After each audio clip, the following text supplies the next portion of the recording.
Hello, I'm Marcia Kavanaugh. Thanks so much for joining us. Well, on this, the day that the Olympics open, candidates for Congress and local officers are lined up for the marathon. We'll look tonight at who is heading for the gold.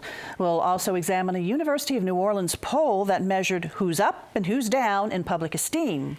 Two investigations raised questions about business connections of the state attorney general and a local sheriff. We'll examine these stories as well as a spike in crime and the city's efforts to court the NBA All-Star Game. On our court are tonight's Informed Sources. Errol Laborde, producer of Informed Sources. Gordon Russell, managing editor for Investigations, The New Orleans Advocate. Kurt Sprang, anchor and reporter, WGNO-TV Channel 26, and Stephanie Grace, columnist, The New Orleans Advocate. Let's go over to Errol first, and elections. Of course, we know presidential on the way, but we have some, not only U.S. Senate and congressional offices, but local stuff, You've got too. the presidential and the Senate, which you want to talk about, but I just want to talk about the ballot in general, the November ballot. You know, a lot of election outcomes are sometimes influenced by which ballot you happen to be on. Once every 2 years, local voters get to vote on a Tuesday, and that is if there's an election that's the same time as the federal election. And for some reason, there are some offices, usually mostly parish offices, that are on the same ballot as the presidential race. For example, the Orleans Parish School Board is always elected on the same time as the presidential thing. So here you have a school board, and the presidential ballots could always have the highest turnout. And so there's big turnouts for people voting for the school board. And I think in New Orleans' case, a lot of people could be reintroduced to the school board because they may have lost interest over the last few years as it became less significant. And in fact, there's a lot of uncontested seats in the school board. I think there are 2 or 3 that are uncontested, but that's there. There's a couple of judgeships. In Jefferson Parish, there's the city elections, which is not a regularly scheduled, but the interim election for mayor of Kenner, and that's going to cause some other elections. There's a couple of situations which we're going to see more of in politics. In District 80, which is a House district in Metairie, Polly Thomas has been elected without opposition. This was Joe Lapinto's seat. He was in his 3rd term, and he resigned to go work with Newell Norman. And what's significant about this is, well, first of all, a lot of people in town know Polly Thomas. She's been an activist. They know her husband, Bob Thomas. She's run for office before, former school board member. And so a lot of people I think, are kind of happy to see have a chance to go in the legislature.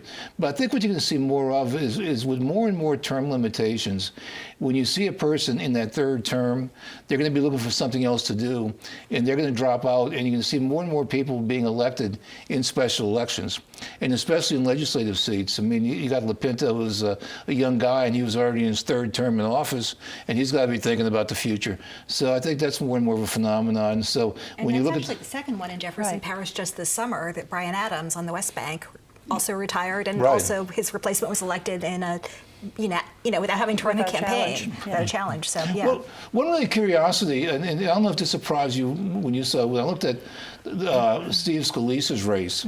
Okay, how many people? There are 7 people. Now, Steve Scalise is one of the most powerful members in Congress, and he lives in probably one of the safest Republican districts in the state. And I think it's fair to say Steve Scalise is going to be reelected. But there are 7 people that ran that race. I'm saying, what's going on? And you look at the candidates. Of the 7, there's only 1 Republican, and that's Steve Scalise. There's 3 Republicans, 1 Libertarian, an Independent. And I don't know if people are just seeing that as a way of getting some national attention. 3 Democrats? What? But Steve is the only Republican? He's the only Republican, and then yeah. 3 Democrats? Yeah, and so I'm just curious why there was so much effort, unless they thought because he is a national figure that would at least maybe draw publicity. I don't know. And then in the other congressional district with Cedric Richmond, and he's got 2 opponents, and the most prominent is Kip Holden. But I kind of get the feeling that even in the Baton Rouge area that Kip Holden's star is kind of on the wane a little bit.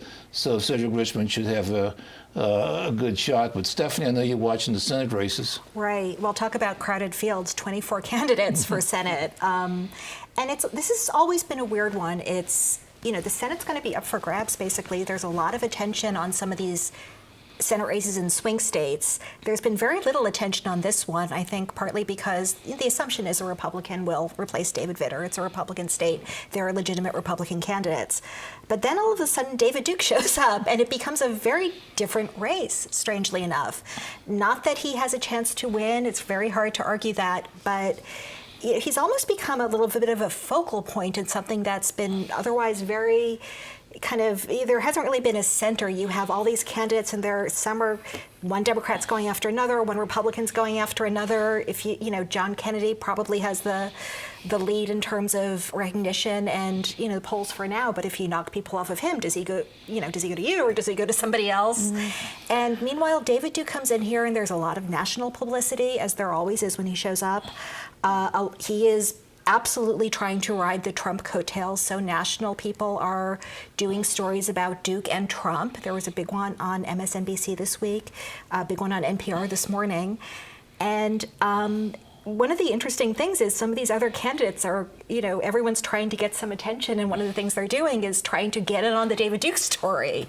The other Democrats, Caroline Fayard, ended up on Rachel Maddow, which is a national show, to talk about David Duke. She said she thinks it's very likely he'll get on the runoff. I think that's probably pretty far-fetched, but if you're Caroline Fayard and you're looking to build a reputation and maybe get some contributions from the national Democratic community, and you are out there presented as the alternative to David Duke, that's very good for her. She's one of, three Democrats that are, is it three? Three prominent Democrats. There are, Foster Campbell, one of the other prominent Democrats who's a public service commissioner, is trying to fundraise off of David Duke's letter. He sent out a letter to fundraise off of David Duke's entry to say, donate to me so I can stop David Duke.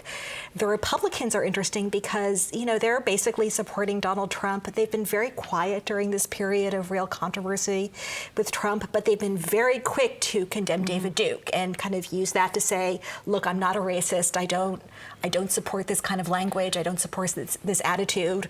Whereas at the same time, they're really not talking about Trump at all. I don't think you can have a chance that as the race goes on, there's maybe 5 or 6 that are going to sort of rise to the surface, especially the elected officials. You got 2 congressmen, then you have John Kennedy, who's the state treasurer, former congressman Joseph Gao. But these open primaries are so unpredictable. Right. I mean, you've got you could get into the runoff with 15 to 20% of the vote easily, which means. But someone who's an elected official has a better chance at that 15 to 20% of the vote than someone who's not. But that, I think, is how I agree with Steph that it's David Duke is far-fetched, but it may not be completely far-fetched. He could get in the 10 to 15%. I mean, if the Republicans really split so many different ways, if you remember 20 years ago when Woody Jenkins ran, there was a big Republican field. The Republicans were afraid 2 Democrats would get in the runoff, so they really pushed to get behind Woody Jenkins, even though the other Republicans probably would have had a better shot of beating Mary Landrieu. So this is, this is a crazy system we have. It's very unpredictable and a lot of fun. We have some time before November, so we'll be talking about it a whole lot more, I'm sure. And then a little bit later, we're going to talk about likability of some of our politicians. Yes. But not right now. We're going to go over to Gordon. And Gordon, you had a piece in Sunday's paper that prompted a response from Sheriff Newell Norman, and it's about a federal investigation into something that the sheriff has an ownership of. Why don't you just sort of clarify all of this for us? Bear with me, it's a little complicated, but it's the gist of it is there's 3 companies involved in this that we know have received subpoenas, and it's an offshore company called Harvey Gulf, a large company that's run by Shane Guidry, who's a politically active businessman, and that company buys food and other supplies from another company, which is called Pelican. And every time Harvey Gulf buys supplies from Pelican, this third company, which is owned by the sheriff and his chief deputy, they get a sales commission from that. We know the feds are examining this whole arrangement. Another thing I should mention is that the Pelican, the sort of company in the middle, used to be owned by Lieutenant Governor Billy Nungesser. So there's a lot of interesting names in this mix. It's unclear exactly what they're investigating. They seem to be trying to understand who does what for the money and why this arrangement exists. everybody involved in it has issued statements saying that they're not the target of the investigation, which I think is true at this point. I mean, I think that I'm not sure that the feds know who the target is or if there even is a target. I think this is fairly early in the game. The sheriff, Newell Norman, has said that he understands that they're investigating some tax issues and it involves one of the other parties to this arrangement, not him. And it's true that the IRS as well as the FBI are involved in this. So something we'll continue to watch, but it's still not exactly clear what's going on here. And what did U.S. Attorney Ken Polite say about it? He issued a statement too? He issued a statement saying that the sheriff is not a target at this time. And that he said, as with every investigation, we follow the evidence wherever it takes us. I think his statement was kind of a generic statement saying that this is a target in federal speak is a term that they use very late in the game when they tend to issue someone a target letter, which tells them that we plan to charge you and you can come before the grand jury and tell your story and that sort of thing. Is it unusual for him to even say that much, though, at this point? It is unusual, and I think perhaps this story got some publicity, and the sheriff's a very prominent person, and I think this was something An ally in law enforcement. Right. I think it was. Yeah, I think it was a courtesy to the sheriff to issue a statement like that. And it's not unusual for a sheriff to have a business. That's perfectly legal. Others have done it before? I couldn't say whether it's unusual or not. It's certainly legal, and the sheriff's issued a response to the story. He didn't speak with us before the story, but he issued a response afterwards saying that it's commonplace for sheriffs to do this. It's perfectly legal, and he emphasized that he's paid all his taxes and so on and so forth. He has, I should note also, he has disclosed this income from this business before. It wasn't really clear who the customers were, but every year politicians have to fill out a financial disclosure, and he had done that. And so if I can have you touch on also, you mentioned Shane Guidry, who is a businessman who is politically connected, and there's sort of a sidebar story to this. Yeah, I mean, another aspect to this that was sort of interesting, well, Shane Guidry, sort of unusually, I would say, has taken a job at the Attorney General's office. Unusual in that he runs a very large company, and he's now taken a part-time job working for the newly elected Attorney General Jeff Landry, with whom he's very close. And so that's a little bit of something we maybe haven't seen before. And then we had a second story this week about another unusual hire that Jeff Landry made, which was hiring the daughter of a prominent endorser of his who has a criminal record, which is something the Attorney General generally doesn't do, is hire people with criminal convictions, and she's had a relatively old conviction for fraud and has been assigned to the fraud section. So any comment from Landry on this, on either of those Well, issues? It was interesting. Landry aimed his response mainly, instead of saying, I wanted to give this young woman a second chance, which I think would have been a perfectly valid response. He used the occasion to talk about the deal that John Bell Edwards, the governor, gave to Jay Darden,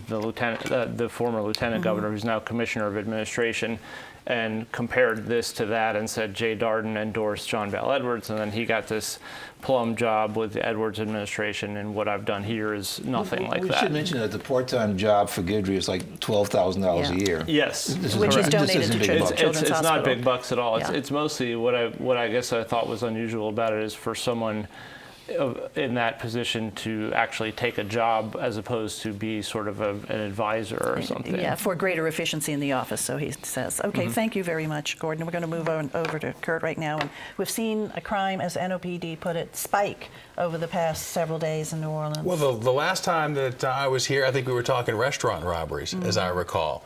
In the past 3 weeks, frankly, haven't been very good on the crime blotter. I think we've had a lot of crime in the past 3 weeks. Just most recently, though, I believe from Wednesday night into Thursday morning, just in a period of a few hours, I think we had 3 people shot and another 3 people shot and killed. The police are calling it a crime spike. If I asked you, though, to tell me where those attacks happen, you might not be able to tell me. However, if I said did you hear about the reality TV star who had 2 sons who were killed, you'd say, oh yeah, Two brothers. I heard 2 brothers, yeah. yes. I heard about that. Or did you hear about the dumpster, or the flaming dumpster that the body was found inside? Yeah, I heard about that. Did you hear about somebody taking a shot at a cop? Yeah, I heard about that. So there are some cases here that really catch the public's eye, I think, that make these numbers look worse. Now, granted, look, I'm not going to try to defend July. What do we have, 25 murders in July? That's a lot. It was the most murders, I think, in 6 years in 1 month, yeah. But, well, as you mentioned, the police are calling it a spike and not a trend, and they have statistics that they say back that up. And they look at the first 6 months of this year versus a similar time, the first 6 months of last year. Well, rapes almost doubled. Robberies were up. Assaults were up. What came to the rescue to help the stats more than anything else? Murders. Way down over those time periods. I believe it was, I have to refer to my notes, 92 murders in the first 6 months of 2015 versus 67 now. That's almost a third down. So what are police going to do? I'm sure they're going to tweak their approach. That's what they do. They've got as many people as they can get onto the streets. They've pulled the people who are working the desks at night, and they've got them out there. They've also got more graduates that they're working into the mix. Yeah. But you know, if you ask the police chief, he will tell you that most of the people who are murdered in this city know the person who killed them. So if you are walking down Harrison to get to Starbucks before it opens for your venti, triple latte, no foam, vanilla, sugar-free, whatever, the odds of you getting shot by somebody driving by in a car are pretty slim. Getting robbed, that's a different story. Well, that's not good news at all.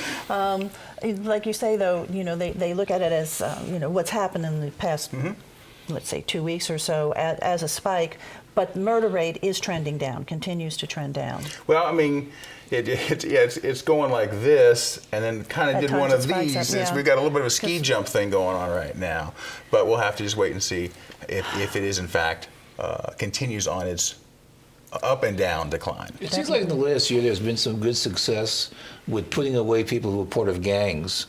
And gangs generate a lot of that activity, and so I wonder if that's going to have. I'll tell you what I think as reporters we all see this, that we are finding that so many of these arrests for gangs and for drugs involve not one police agency, but task force is what we hear a lot.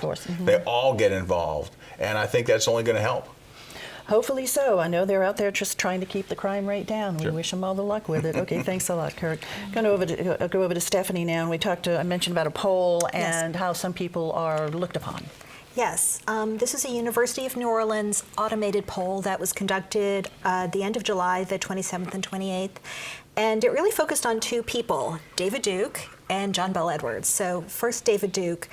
I think the idea was really to try to assess what we were talking about and quantify going forward into this Senate race. Is David Duke a serious candidate or not? Of course, he made the gubernatorial runoff 25 years ago. That's, you know, he hasn't done that well since. He's since been to prison. So there was a question, basically, would you vote for him or not?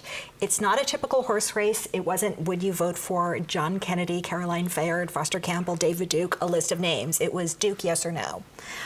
Yes, 13%, no, 84%. His favorability rating was pretty much the same. When they asked to follow up, if we had a runoff between David Duke and a Democrat, would you vote for Duke? 16% said yes. 74% no, 10% don't know.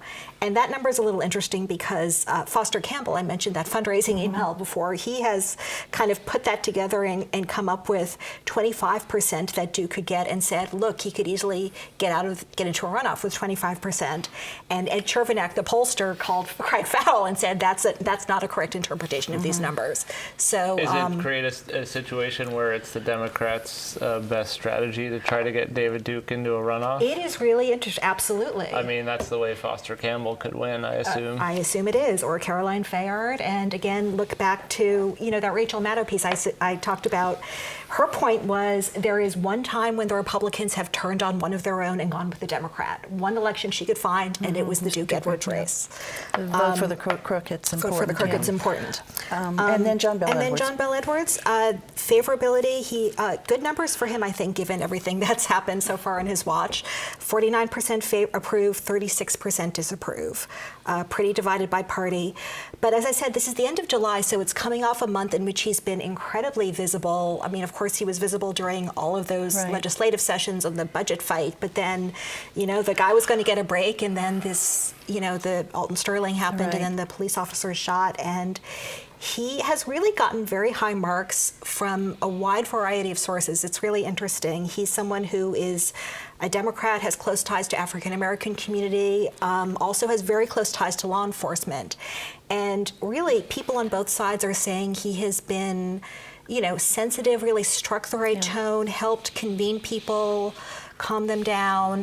There was some criticism when he backed the really aggressive police tactic against protesters, but other than that, he's been, and Kip Holden has really not been visible at all. He's almost stepped into the I think chair. Holden's created a vacuum, Absolutely. but even Woody Jenkins, who's Mr. Republican and the head of the Republican Party, had high praise for. I was thinking, imagine if this Edwards. happened in New Orleans, Mitch Landrieu would be playing that role. There's no way the governor would be playing that role. Yeah, but John Bell Edwards stepped up to it, and people are definitely looking for a convener. That's for sure. And that's what he's done. Okay, thanks a lot, Steph. Over to Gordon again, real quick.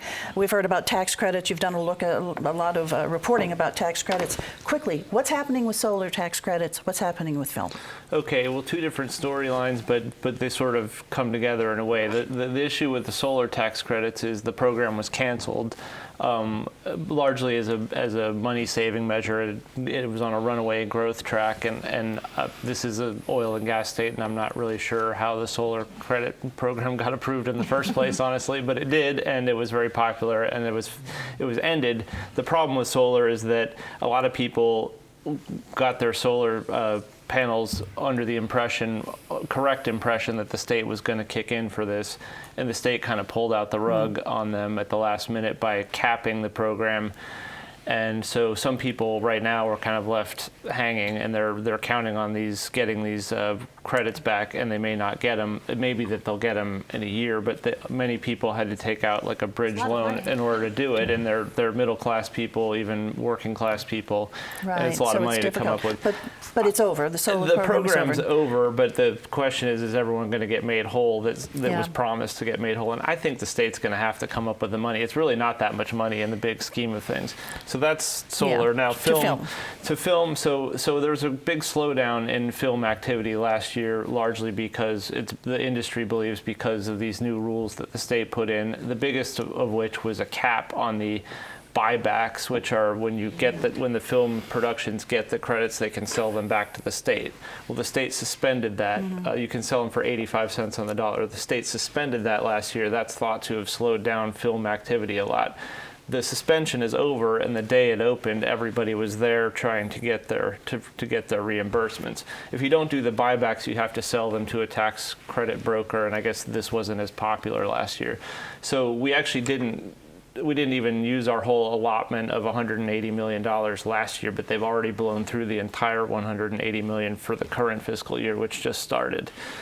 So the upside for the film people are saying is that this shows that there's interest in the program again, and they sort of expect film activity to resume. The big questions long term are what's the cap going to be set at, and some other questions and so like the that. legislature ultimately will revisit it at some point? Yes, next year. All righty. Thanks, Gordon. Okay, NBA All-Star team. The city's still going for it. Well, we should know. Some reports say we'll know as early as Monday whether New Orleans will get the All-Star game. I think that might be a little early, but I think it will be fairly soon. And we certainly are in the driver's seat to get this. I know that as early as this morning, Steve Perry with the Convention and Visitors Bureau was in meetings about this topic.